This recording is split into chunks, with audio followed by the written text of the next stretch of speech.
Hello and welcome to Apex to Oval, your weekly motorsports news recap. I'm Alex. That's Jack. Hopefully that's Jack. I don't know which way to point. I mess up every single week. Let's get into it. NASCAR, the top three stories from the NASCAR of the previous week.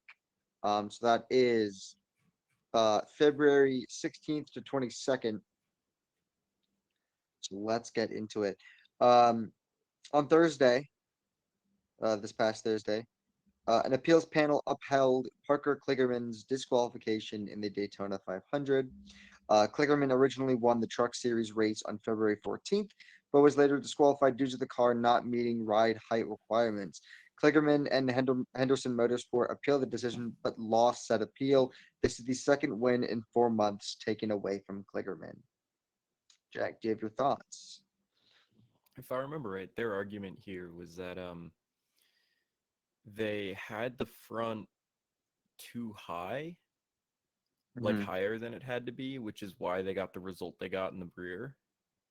Hmm. Um, which is annoying. And there were a handful of drivers talking about how they thought it was BS online, but at some point when the rule is like, oh, is it more likely than not? And that's what it is, that's what it always has been. It's not like they can retest it, I guess. Like, I don't know. Yeah. Um, I personally think that, ride height shouldn't really, like, of course, like, it should matter, but I mean, I heard it wasn't even that much of a difference. So, like, who knows? Um, Next up, we have Truck Series team CR7 Motorsports announced a new sponsorship with Champion Power Equipment. Champion Power Equipment will be a sponsor for the number nine Grant Enfinger for 19 races this season. Do you have any thoughts on that? No. No. not not um, particularly. no. Well, yeah, I mean, that was the thing.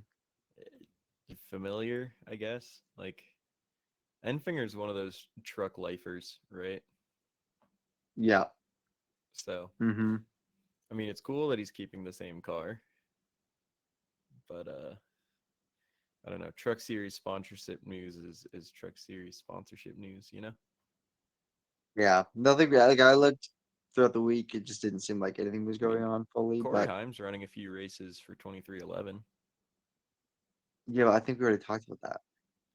I don't think so. I think that was this week. I think I that was think we did announced the like first. I during the think we race. didn't. I think. Well, we did that the first week though.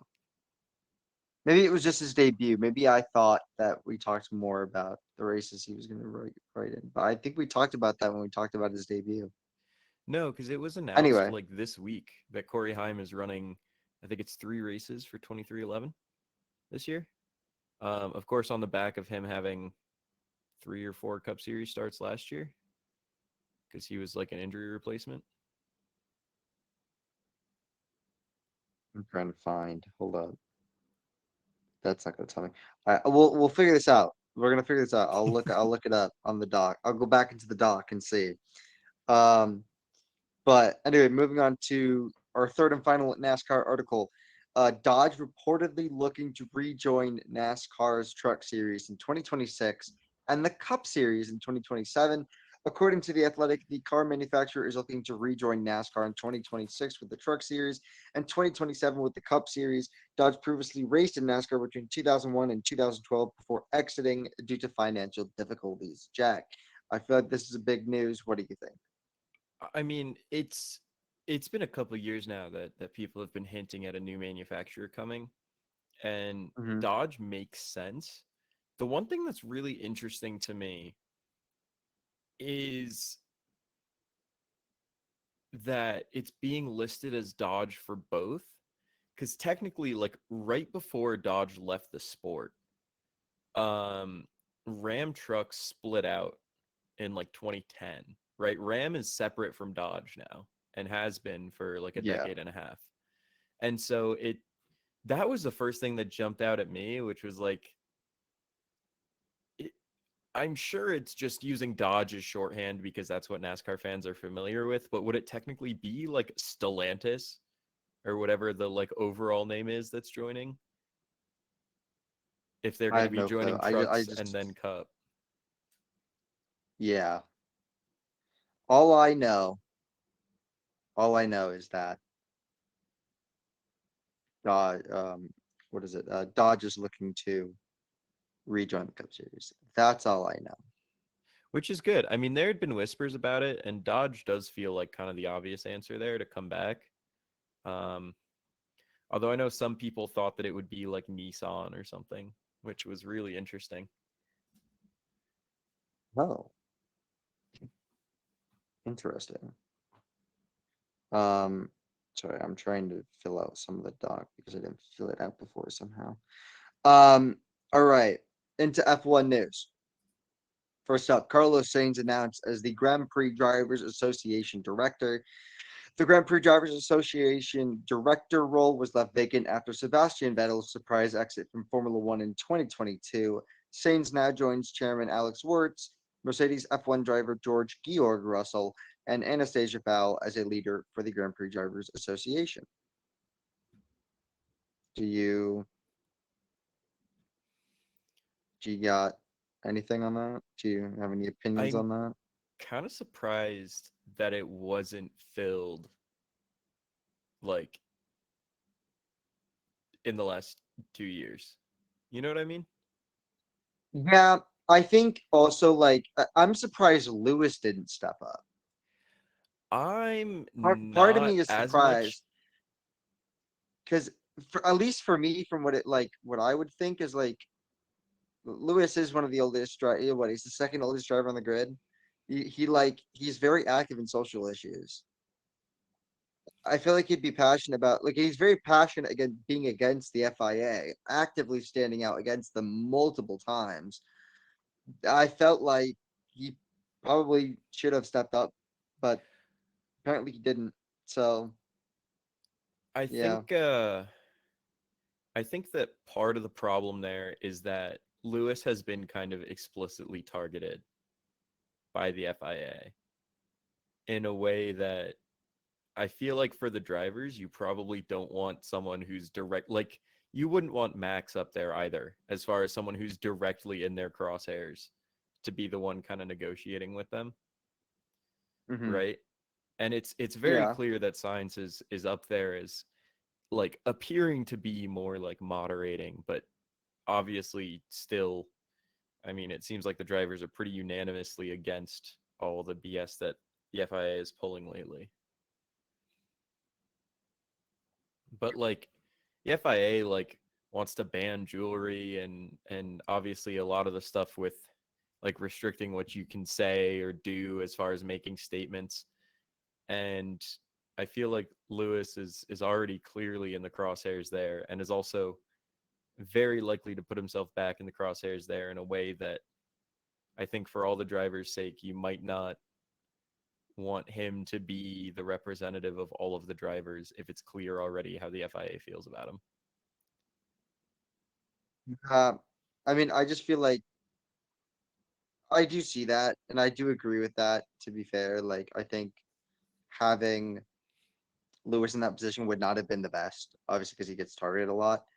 But I mean, I think as the second oldest driver on the grid currently, and someone who is actively like a social activist time and time again, I feel like he probably could have stepped up. But I do understand that. I think that if this was 2 years ago when Vettel retired, it would have made more sense. I think right now, putting someone like Sainz in there who's, I don't want to say inoffensive, but like is pretty much as cookie cutter bland F1 driver as it gets in today's grid. Yeah, You know, like his dad was a racer. He just car guy. yeah. I just, yeah. I mean, I know Alonso would never step up to that shit. Um, but I don't know why Lewis. As we probably just said earlier, like the because he gets targeted, but I feel like that would be a good position for Lewis to be out there. Now it's not because once Lewis is done, his 2 years in Ferrari, he's pretty much gone. I'd be very surprised if he stays. Like if he wins the next 2 championships, count him one more year to get a 10, and then have him leave. But like chances are he's probably gonna win a championship if he wins a championship, and then he's out. It just doesn't make sense because then he's gonna have to get um replaced again. Um, but yeah, I could see that. I just don't know why he didn't take it earlier. You know.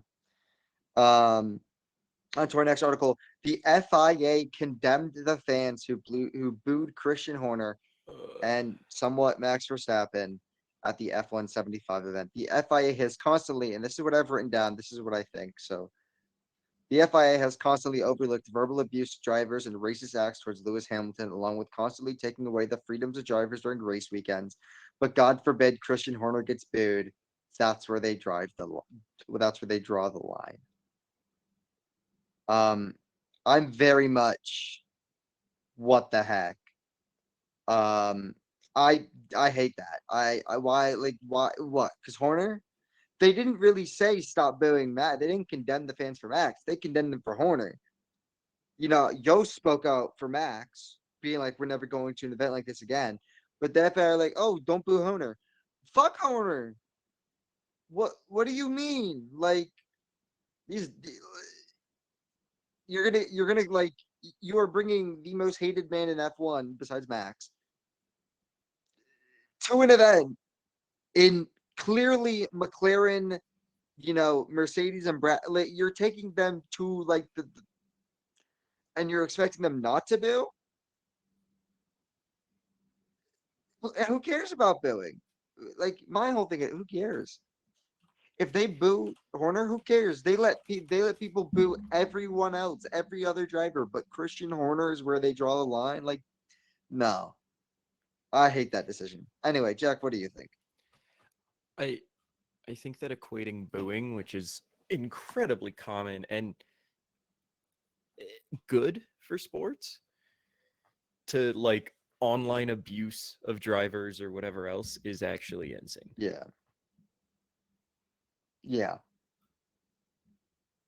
I think that is the dumbest thing they could have done. 100%.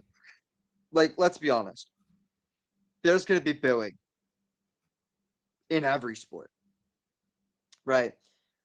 But like, they have constantly not protected their drivers, constantly get them be racially and socially abused by fans, but they people boo a team principal, and that's where they're kind of like, maybe booing's bad. Like, no, it's not how that should work. Um. Anyway, on to the next one. The FIA is and this is for all my old F1 fans and people who have heard V10 engines. The FIA is considering the possibility of bringing back V10 engines. The FIA's president Mohammed Ben Sulayem posted a social media post of the possibility to bring back V10 engines in Formula One, and I say, bring them back, damn it, bring them back, do it. Jack, what are your thoughts? I just why? We're in an What do you era mean where why? half the manufacturers on the grid are going more into electrification, where the way that the engine system is set up and the different like part electric components that have existed in F1, like that sort of innovation is stuff that they can bring to their passenger vehicles. I mean, and that's kind of what a lot of them use F1 for. I mean, that's kind of how we got the CVT, right? Which is like ubiquitous Yeah. in consumer cars now. But I don't the hybrid V6s exist for a reason. They're super like technically advanced where the manufacturers can set themselves apart. So I think that the allure of F1 is this kind of like being right on the edge of like what technology can actually do is, these giant car companies pouring money into like producing the best of the best. And I feel like there are ways, and we've seen it with NASCAR, with the way that they, with the next gen car, just made them straight up louder um, Yeah. than the previous generation. There are ways to improve the sound of a car if Hmm. that's what you're going after. I don't know why you'd go from these very advanced, really just super impressive engines to just a much simpler V10. And then the argument alongside it. So like from what I understand, part of the argument is that the FIA is like, oh well, if we're switching to, quote unquote sustainable fuel, then that's doing the environmental things for us. So we don't need the hybrid components anymore. Which oh my god. Oh my god, that's a whole thing of Arnold Palmer right there. Save some for me, damn. Bro, I got this on Saturday, I think. I got it on Saturday. For 2 days later, it's already gone. But like their argument, I mean, Alex, you can correct me if I'm wrong, but I think their Yeah. argument, part of it is like, oh, if we're using sustainable fuel anyway, that does the environmental part, so we can just go back to a V10 because it sounds good. Which, See, unless they're burning I literally hydrogen, that's not really the case. think they're like, I don't know if that's fully the reason. I think the main reason is all the fans, like, a lot of fans really want it back. I Well, think, the fans, okay. like, The like, fans like, don't want a the V10 engine for technical reasons. they They want the want the sound. sound. Yeah. They want the Which you sound. can Let me make this clear. They get want the louder sound. engines. Yeah, but I think it's and also I don't think it's the loudness per se. I think it's the exact sound of the V10s. I mean, they want the growl, right? It's the specific, yeah. It's like But it's I'm telling you, that go like high pitch part as of far it. as my comparison to NASCAR, go listen to the NASCAR like Gen 6 car and the next gen car. Yeah. They did not meaningfully change the engines. All they changed were the exhaust system and stuff like that. Mhm. And like they really reverted back to like, I mean, they were loud enough to the point where they then had to go back and quiet them when they Yeah. did it, but they really got that kind of old school like growl back in them without Yeah. putting like 1,000+ horsepower V8s in the cars. Yeah. I mean, Carson Hocevar wants to bring back the 1900, or he wants the cars to be like 1900 horsepower and shit. Pretty much every driver does want more horsepower in the Cup Series. Just screw it. Take off Because the limiters. Take off the limiters, damn it. Take them off. Take well, them yeah, off. because more power means more room for drivers to, you know, drive Yeah. to actually show their skill. Um, but yeah, I don't get it because if the argument, like if it's justifiable with the sustainable fuel thing, that's just Mhm. such a BS argument because like even if you want to say, oh, the emissions are lower because they're like already accounted for from the, like if it's biofuel, like from the plant absorbing it, using fuel more quickly means that you need considerably more land to sustain F1, right? Yeah. That like I don't know. I feel like it's an unnecessary step back when you can achieve very similar effects by keeping the level of technology that they have. Yeah. I mean, yeah. Yeah. I mean, I'd like to hear it because of the sound, but again, like if they're gonna like nix the progress they've made, then I say don't do it. Um, this is a new segment we have. We've had NASCAR news. No, we've had NASCAR news. We've had F1 news this entire time. Let's get into some IndyCar news. Now, if you don't know, the IndyCar season is opening up at St. Petersburg for both IndyCar and Indy NX, or is it Indy NXT? IndyCar and Indy NXT, I think is what the two things are. I know it's IndyCar, but Indy NXT. I'm going to redo that. We're just going to keep it going. IndyCar and Indy NXT start this week, March 2nd at St. Petersburg. So I thought because IndyCar is starting back up again, and I'm gonna be watching the full season. Why don't we get some IndyCar news in here? Now, I'm going to preface this. Jack, I don't think watches IndyCar consistently. Am I wrong No, by yeah, saying that? not consistently. I have never I've watched one race in IndyCar when I was in France, and it was with Jack. And Jack was explaining to me how things worked. It was a race that was rain delayed like 7 hours or something like that. It was something crazy. Like, rain delayed out of Guazio. And then they finally started it, and then I watched it with Jack. So here we go into our first IndyCar segment of the podcast. First up, Hy-Vee. Um, they're no longer the title sponsor of the Iowa race weekend. That does not mean that they are no longer sponsoring the Iowa race weekend. They're just not A, the title sponsor, and B, the concert they normally have there is not going to be happening.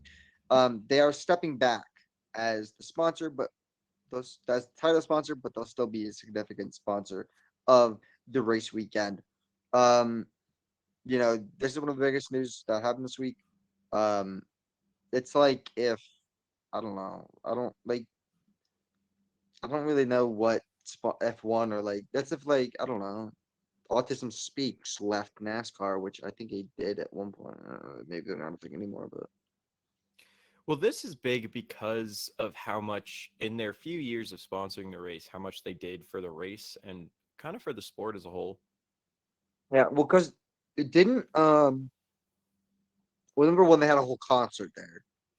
Well, every But year they had a two huge concert every there. year, yeah. But Obviously, number it two every year being weren't 3 years, but it went from the track yes. basically dying, Well, right? because NASCAR and IndyCar stopped racing there at one point, correct? Well, yeah, they both skip. It resulted. The end result was both of them like skipping a year there. Um, Yeah. but yeah, like after Iowa was skipped over for a year, Hy-Vee jumps on, and for 3 years straight, they have these. I think it's these two races, but they they have these huge high profile concerts with the races that really, I mean, they really did generate hype for the sport in a way that very few sponsorships or investments do. Um, because like, usually if you see a concert or something like that, a lot of times that's the series itself. You know what I mean? Yeah. Like Yeah. like NASCAR in Chicago, that's NASCAR trying to drum up excitement for NASCAR in Chicago. For a Yeah. sponsor to make a race such a huge event in their home state is not something Mhm. you see all the time. Yeah. But yeah. So Hy-Vee is no longer the sponsor of Iowa race weekend, but they are still a significant sponsor. On to our next one, Snap On.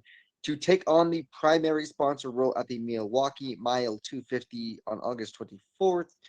Uh, as of now, this is like a 1 year thing. If you don't know what Snap On is, it's a Milwaukee company founded in 1920. Their ties of IndyCar go back many a year, but mostly they served as the primary sponsor, or not primary sponsor, but they've served as a sponsor of the Team Penske IndyCar program since 1981. Um, oh no, it is a multi-year deal, but how Mm, long we don't know. This is they're replacing Hy-Vee as the sponsor for this race too, right? I have no clue. I'm not gonna lie. Hold on.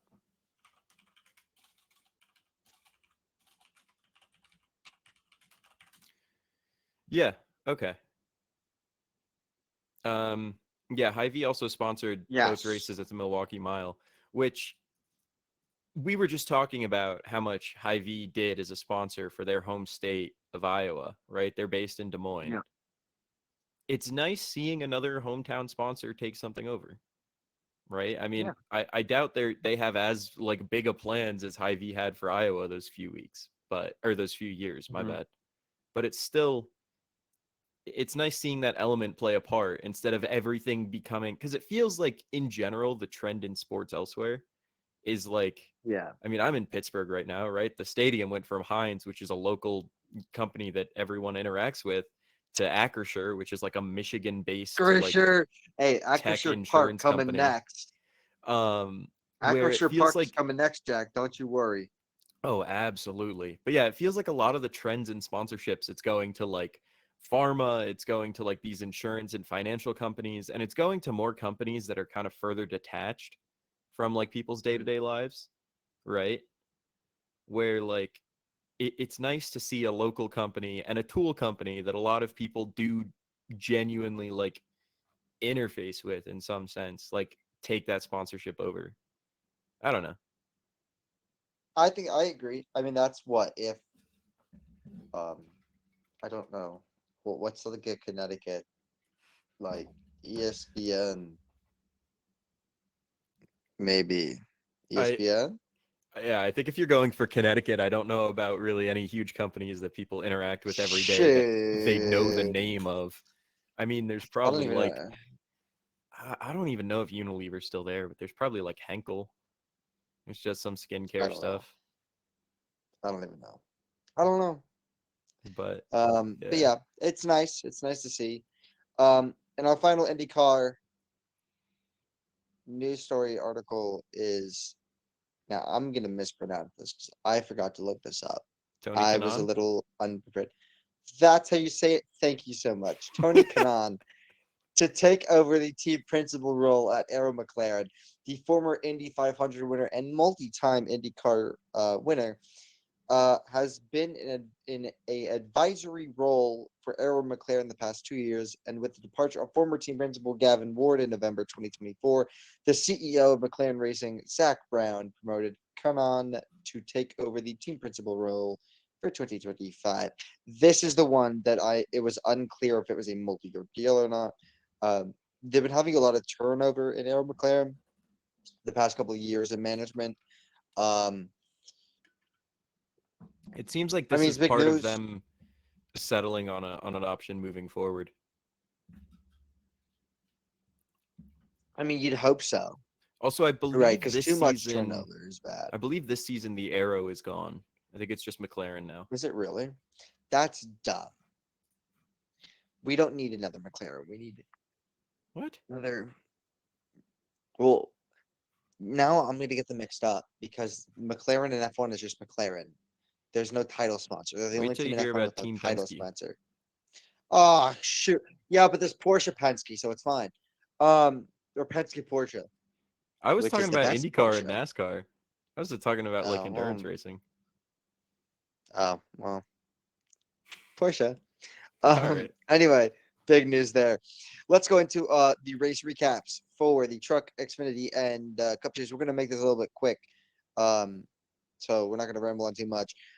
My prediction for the Atlanta for the Cup Series was Bubba. Jack's was Byron. Neither of them won, although one of them was closer to winning than the other. Okay, hang on. We'll get into that. Hang on. We'll get into that. Hang on. We'll get into that. Okay. We'll get into that. We'll get into that because I have the Truck and the Xfinity Series. And the Truck Series, Kyle Busch I was was wrong. racing I was wrong. and D1. I Um, We had this whole conversation where we had the, I was like, why would Kyle Busch pick this as one of his 5 tracks? It's a drafting track. You know, there's so much variance there. You could get caught in an accident, whatever else. And then he goes out and it's this beautiful drive. He wins the race because of course he did. Because it's and Kyle Busch in a dominates too. truck. That dude was in first for forever. It's Kyle Busch in a truck. I should never have opened my goddamn mouth. You should have never. You should know this. You've been watching this sport longer than I have, and you should have known this. Look, I thought that he'd go just to tracks with like more, I don't know, like skill expression. You know, he'd go to like short tracks or something. But no, he went and made like drafting version of Atlanta like look like any other. It's just all right. Yeah, that's on you, bud. Go on That's then, Kyle. on you. The most places gained. Bailey Curry with 26 places gained during that race. And the most places lost was Connor Mozak with 24 places lost during that race. DNFs were Keith McGee, the number 2, also the number 02. Nathan Bird, the number 1, William Sawalich, number 71, Swallows, Raja Karuth, very sad to no. see.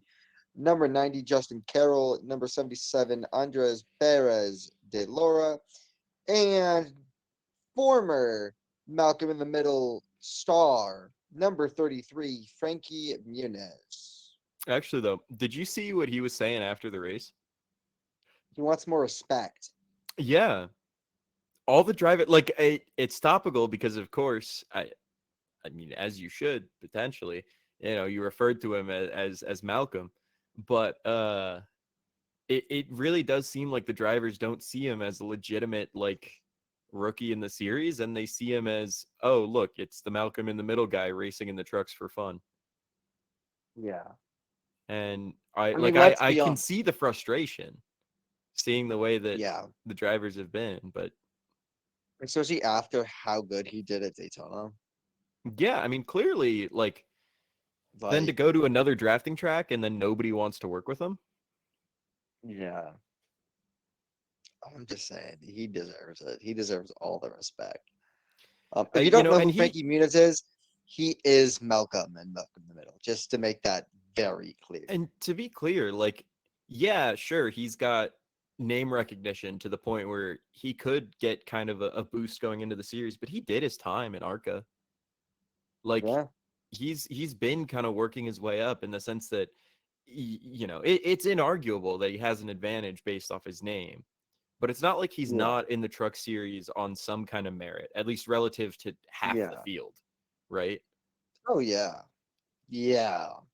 Half that field don't deserve to be in the truck series. Let's Hey, be look, you said it, very not me. honest. But Let's be very honest. Um, Jesse Love. Oh no, Jesse Love's in Xfinity. Never mind.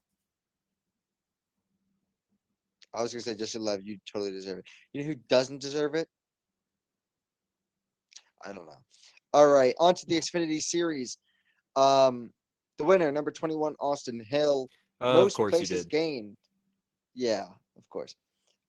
Most places gained, number 70, Leland Honeyman Jr. with 21 places gained. Most places lost, number 2, Jesse Love, who started on pole and was coming off of an amazing win in Daytona.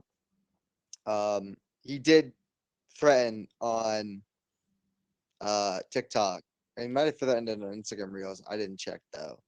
That he is going to win the rest of the races in Xfinity. And to that I say, Mr. Love, you go get him. Uh, Number 1, Carson how do I say this? Quapple, Kev I think. Quapple. I think you say the V like a Huh? W. Oh, well, Quapple also lost 15 I don't know places. though. And your DNFs were number 54, Taylor Gray, number 42, Anthony Alfredo Sauce, number 41, Sam Mayer, number 88, My Goat, Connor Zillage, and number 16, Christian X. Um, if you don't know, I just realized this and I found this out this past week. Connor Zillage and Jesse Love are absolute comedy on Twitter. They are the epitome of young drivers who do social media well because those guys are funny as hell. And then Dale was like, "What is with all these young people sleeping all the time? When I was their age, I was spry as heck." And then you had Bob, I forget his last name, Jack. What's his name? Bob Pockras. Um, Bob Pockras absolutely roasted the shit out of Dale Earnhardt. Well, Jack is talking about this race. I'm going to pull up this tweet that Bob Pockras had because that man is a living legend. Jack, what do you think of I mean, Xfinity? there's only so much you could say about Austin Hill being dominant once again. It it shouldn't be possible, and yet he keeps doing it. Um, so like there's that. One thing, since you highlighted Leland Honeyman Jr., one thing about Leland Honeyman Jr. So Alex, you know Dalton. I know Dalton. Dalton might find his way into the comment section here at some point. But Dalton, at some point, I'm out in the living room. He turns on an ARCA race that I think was being broadcast on like Main Fox or FS1 or something. Oh And God. out of nowhere, there's an ARCA race on. I'm like, all right, what driver are you rooting for? Out of nowhere, he picks Honeyman because he thinks that the last name is funny, That's a good. That's a good reason. I'm not right? gonna lie. A couple years ago, and then like what last year he was full time in Xfinity, I think, and obviously this year he is too. Last year was kind of disappointing, but like now every time see him kind of making his way up. Yeah, not in the best equipment, clearly, but still making his way up. It's just like a oh, this is the random ARCA guy, which is definitely a disservice to Leland Honeyman Jr. But unfortunately, I cannot see his name without thinking of that ARCA race. It was a disaster of an ARCA race too. It was at like Phoenix or something. Yeah. Let me just interject. So Jesse Love took a photo of Connor Zilich sleeping at the track on, is that Friday? Something like that. And Dale Earnhardt Jr. said, for fudge's sake, it's FFS, but I'm trying not to swear too much. Why do y'all kids need so many naps? I was a damn bolt of lightning at that age. And then Bob Pockruss, my goat, says the guy solely responsible for the end of the most popular driver breakfast announcement. I was taking shots at Dale Jr. That is so funny to me. Zilich also took his shots at Dale. He was like, "What else is there to do when the garage opens at 10 a.m. and we do 2 laps of qualifying at 5 p.m.?" And then Junior says, "Morning, I was at the local hobby shop getting parts to fix my wrecked quarter scale, playing Xbox or watching old Atlanta races from the 1980s or 90s." But and then someone else replied, "I took an accidental nap on the couch from 5:30 p.m. until 7:30 p.m. In the old days, I would go out and cause an effing stir in about an hour. Now there's no chance. It's true crime in bed by 9:30." And then Dale says, "I had 2 margaritas at lunch and slept from 3 to 5, man." Just having Okay. 2 margaritas at lunch. Dale is a treasure. Anyway, yeah. Okay. On to the Cup Series. I just had to include that. Your winner is Christopher Val. Now I think Jack has some things to say, which I'll let him say after these rest of my stats. No, not yet. I'm not done with my stats yet. I'm not done with my stats yet. Um, Most places gained, number 11, Denny Hamlin, and number 20, Christopher Bell, both with 31 places gained, which is disgusting. Most places lost. William Byron with 22 places lost. Also, most places lost I had before um, ended up being, would you guessed it? Where is he on this? Josh Berry. But apparently he DNF'd. I know he crashed on the last lap. Apparently he DNF'd. So he doesn't count. I mean, yeah, But he if he he was finished, kind of the reason for the caution at the end there. yes. But if he didn't DNF, I would have counted him. I think you could still count it. Um, Realistically, I should, but I'm not. I'm going to be nice.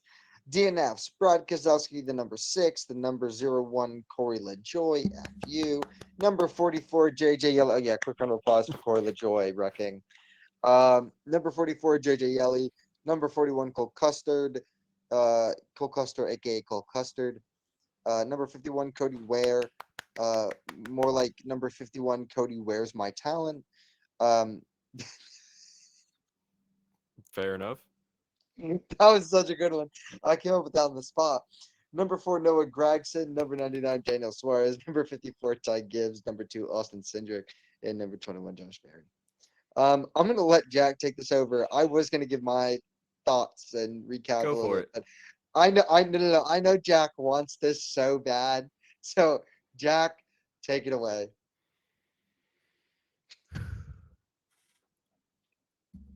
I know it's coming. Kyle Larson.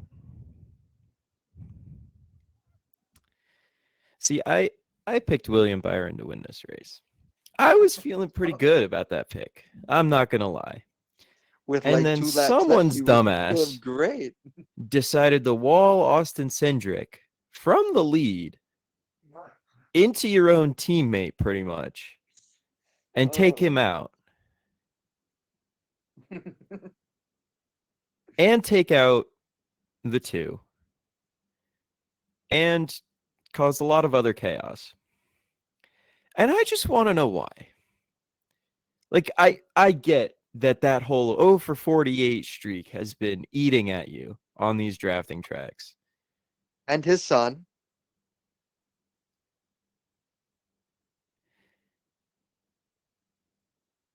But Kyle, and then on a related note, Carson Hocevar. Do you know how much of an idiot you have to be for Ross Chastain, who, by the way, like, is his mentor, to be calmly pulling you aside and telling you how much of an idiot you were being? Like, this is Ross Chastain we're talking about. This is not a normal like safe driver. This is Ross Chastain. And if he's pulling you aside and saying you were driving like an idiot, then I hate to tell you, but you were driving like an idiot. I mean, that last lap, like, we were watching it together. It was really bad. I mean, the whole time it was just these head scratching moves, like, trying, like, wrecked Blaney pretty much. Um, Obviously he pissed off Kyle Busch all day, notoriously. But then on the last lap there, he started what, second on the inside row? Yeah. Something like that. He screwed over his entire row. He tried to like way too early. He tried to like push it 3 wide, whatever else, like completely abandoned the Chevy in front of him. Screwed over his entire line. Entire line.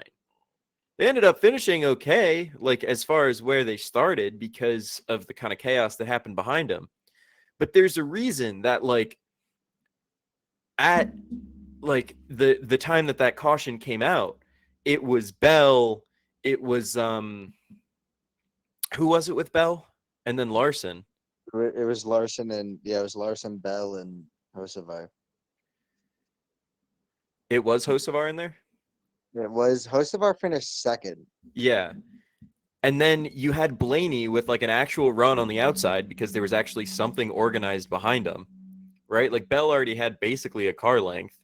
You've got Hocevar refusing to push. And then he ends up making that kind of like push at the end. He got second, sure, but and I'm not convinced that, maybe like a Blaney type doesn't win that race if they stay.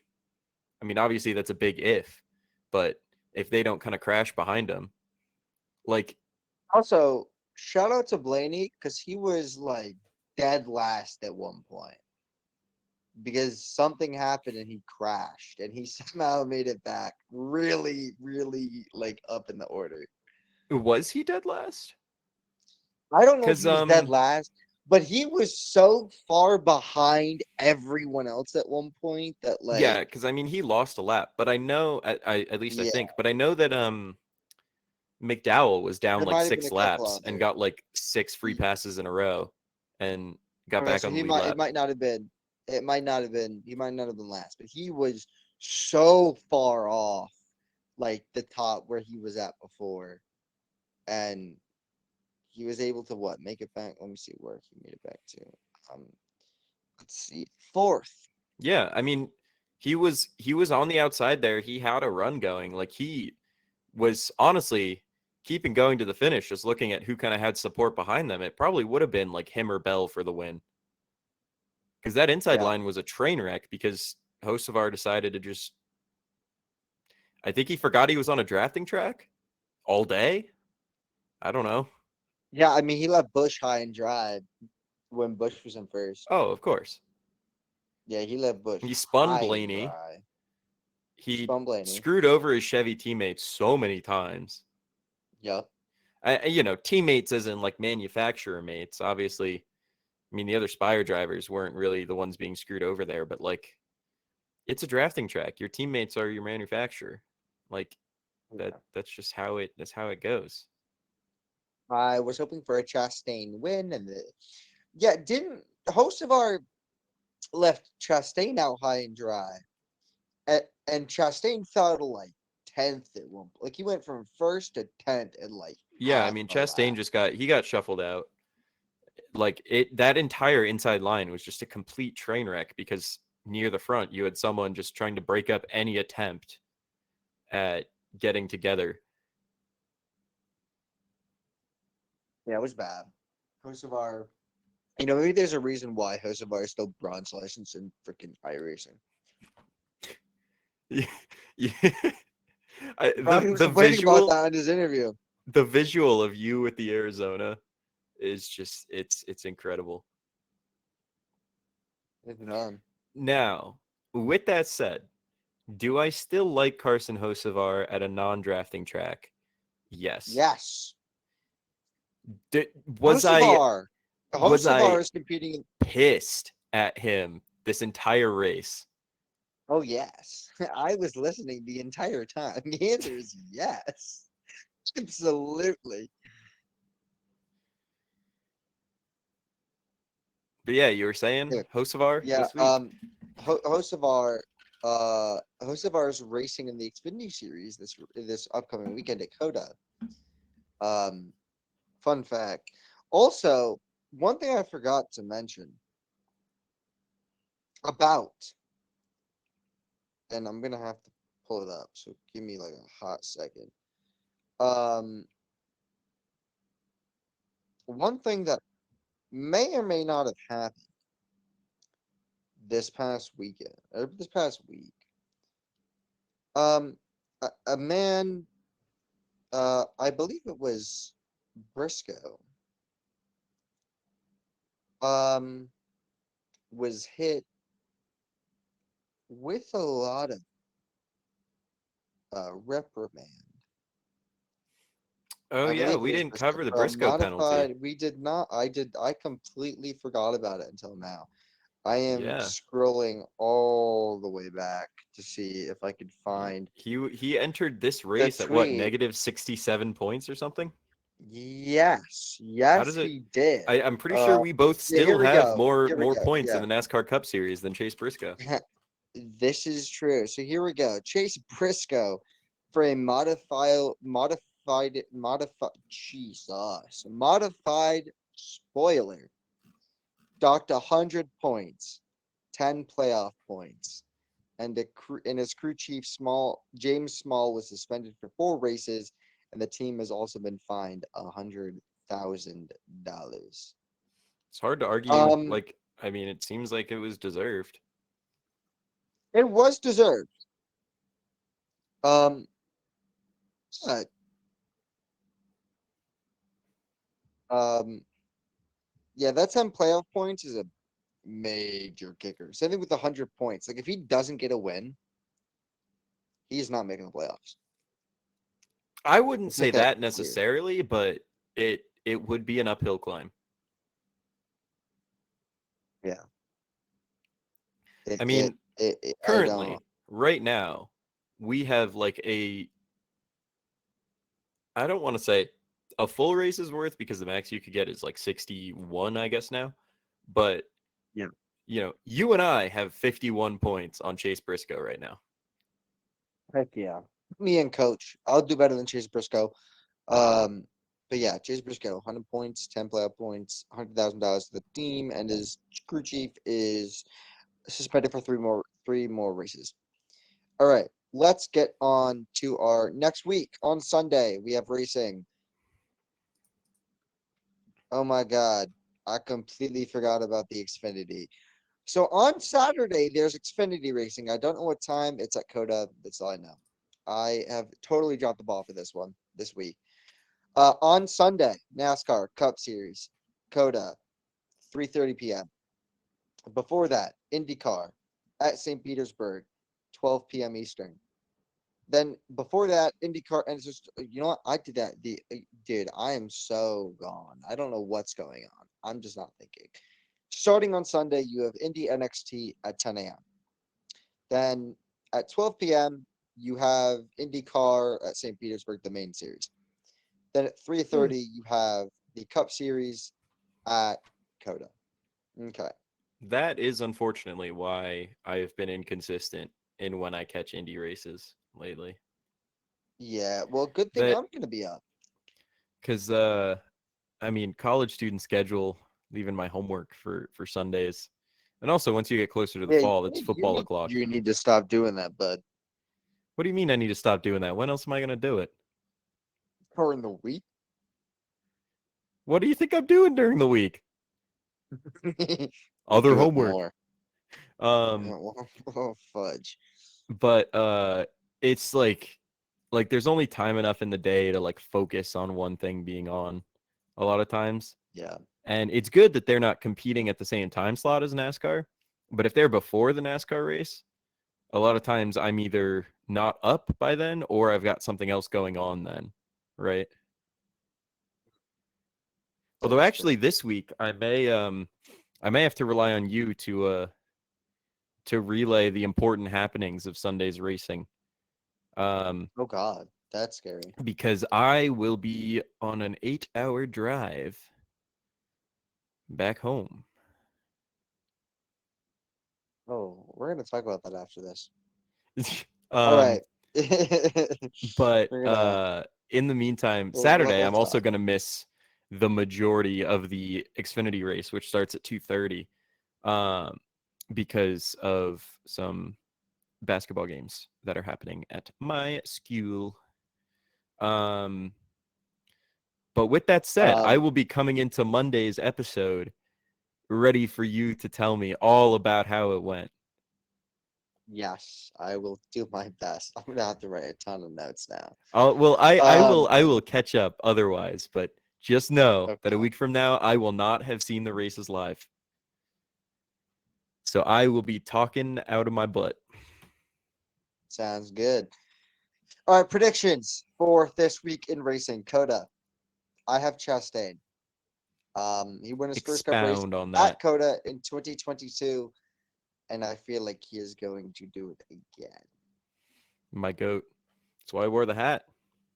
Hey, Watermelon Man, Yeah, I was do you so have ready. any? I thought until Hocevar was Hocevar, I thought that he actually had a good shot to win that race. I did too. I was really I was telling thinking. you yesterday, I was so ready to wear this to class today, but I didn't. But Yup. I'm wearing it You here. should have done it anyway. Should have done it anyway. That's true. I should have. It was like 50 It's a degrees good out hat. though today, which is like warm for this time of year, so I did not want to wear a hat. I was already going to be warm enough. Um Yeah, I got I Connor would have. Zilish because last year at Coda in his truck debut, he got pulled by like 3/4 of a second. And personally, I think it would be really cool for him to be, I believe, the first driver in history to get pole on his debut race in each of the 3 NASCAR National Series, because I'm pretty sure he's done it in both Cup and Xfinity. And if he can get pole and win from pole, I mean, we already knew we had kind of a prodigy on our hands here, but I just want to see him do that in Cup. I want to see him check it off on all 3 series. And if he did it at Coda last year, you know, he's got a shot. I mean, it's a new layout, but it's a new layout for everyone. So, I mean, isn't the new layout cutting off like a mile of racing? yeah, it's I forget the name for it, but yeah, it is just a slightly shorter layout. Slightly. It's like half a mile now. Well, no, it's not. I mean, they still got what, 20 turns in there? I think they just cut off like one of the big straightaways or something. It's hard. It's the national course. Oh hell no! I cut out the fun part. That's depressing. I don't even want to watch it anymore. I'm going to, but I don't want it anymore. Anyway, predictions for IndyCar St. Petersburg. I have 2 predictions. I have the one that I'm delusional about and the one I actually think. Delusional. Let's go delusional. Marcus Armstrong. Why? Looking and testing. I think he'll get his first career win in IndyCar. And as someone who um Hmm. uh Why are you a Marcus Armstrong fan? uh well I do I say? No, I mean I would like to know.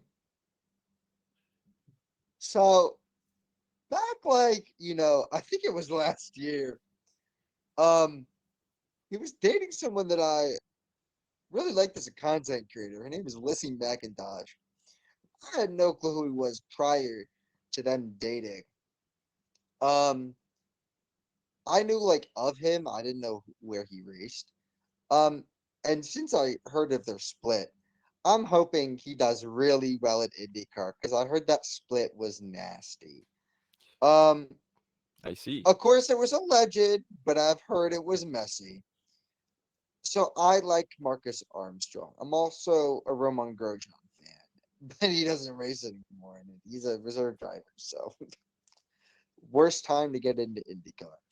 Um, my actual pick, which is more likely, is Pato O'Ward. He currently has 2 podiums in St. Petersburg, and I think he will finally get his first win Well, in St. Petersburg. uh, so my pick is Newgarden. Um, Ooh, Penske. I honestly for this week, not that IndyCar is not scripted.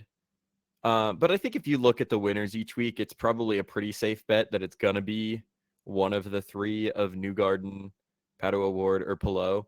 But I am such a fan of the Fox ad series that I had to pick Yeah, one of the drivers in that series.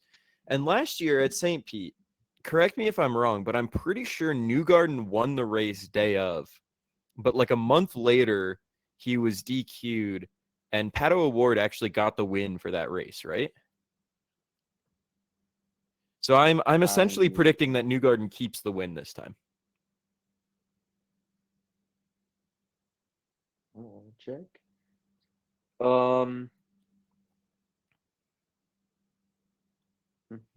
he did win it. Oh my God, that is correct.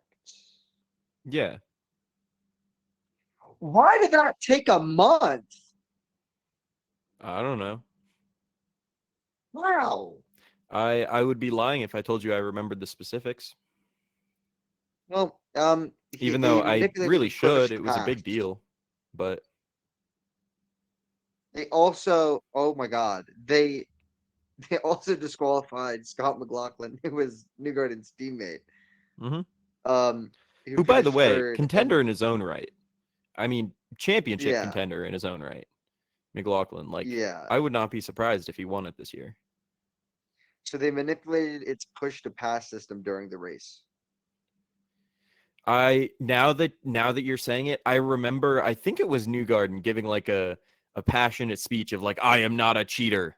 I didn't know about this kind of thing. Um not like in the way that I phrased it, but I feel like I remember him talking about how like he would never like knowingly cheat. Yeah. Well, um, well, yeah. Um, and then we have Indy NXT. Now, I was going to put Haley Deegan as my delusion pick, I was surprised you but I didn't. have not. I'm kind of if we see that I'm not jinxing IndyCar like I do F1 and NASCAR, then I'll put Haley Deegan at some point. But I don't know how my voodoo powers work in IndyCar yet, so we're gonna see. But for my delusion pick, I have Dennis Hauger. He's a top talent in any series. He'll prove it in his debut race in IndyCar. My actual winner is Liam Skeets, who is very good at St. Petersburg and has a very good chance to win it.